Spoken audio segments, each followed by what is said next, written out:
Hi, I'm Carrie Coppernall with the Oklahoman, and I'm joined today by Jan Peary, CEO of the YWCA. And with Valentine's Day coming up, Jan, let's talk about what love doesn't look like. What are some red flags that women can recognize maybe that are signals of abuse as opposed to signals of affection? Jealousy, probably one of the first big red flags. We've been kind of taught in our society that that's a sign of love. Jealousy is not a sign of a healthy relationship. Mm-hmm. Trust, mutual respect is a sign of that.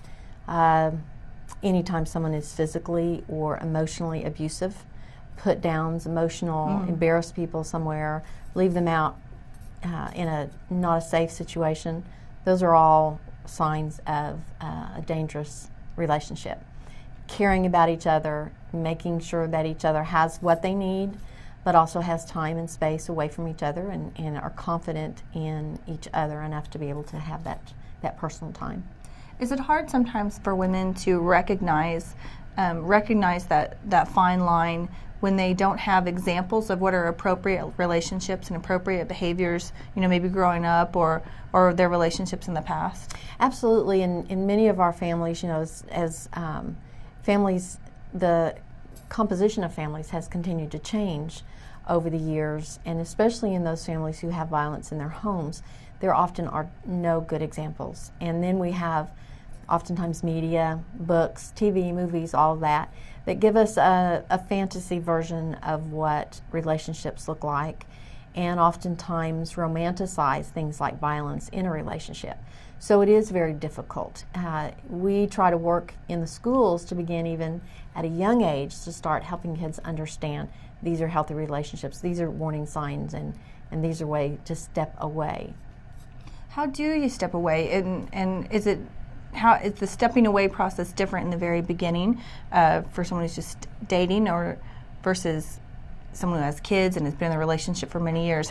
Explain that process. It can be the same and it can be quite different. Sometimes the relationship, first time it becomes violent or emotional, that victim, on the other hand, has enough resources and enough self-esteem there that they can get out quickly.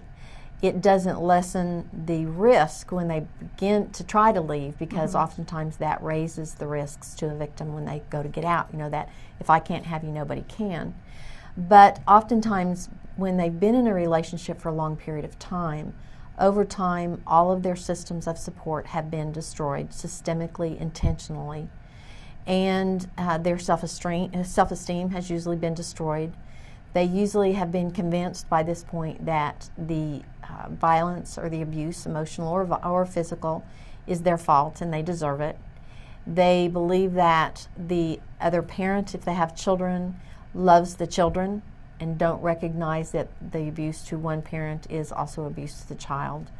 They also don't recognize that abuse very often is carried out as well to the children. In over 70% of the homes of domestic violence, children are also abused. And so the longer they're in that period, the less resources they feel like they have, and have been convinced to blame themselves for it. So it can be very difficult. What can the community do to help women who are in this situation escape or to prevent relationships like this from starting in the first place? Well, first thing is we have to begin to say in our communities that violence in our relationships and violence against women, because that is the primary target, is not acceptable. And we have to begin to take strong stands from legislative, law enforcement, judicial, across the board, and then provide services, make sure that they're fully funded and can get help. The next thing we need to do is, if you recognize there is someone in a situation that you care about or that maybe it's a coworker, maybe it's a family member, begin to get some information yourself to try to arm yourself. What do you need? How can you help them? When you do begin to talk with someone, and you may or may not immediately get rebuked. It's my fault, or it's none of your business. He loves me. But they may reach out and want to share that with you. And one of the biggest things you can do is be non-judgmental, and then to listen to what they have to say, to try to help them identify what are the resources. As quickly as possible, connect them with certified programs.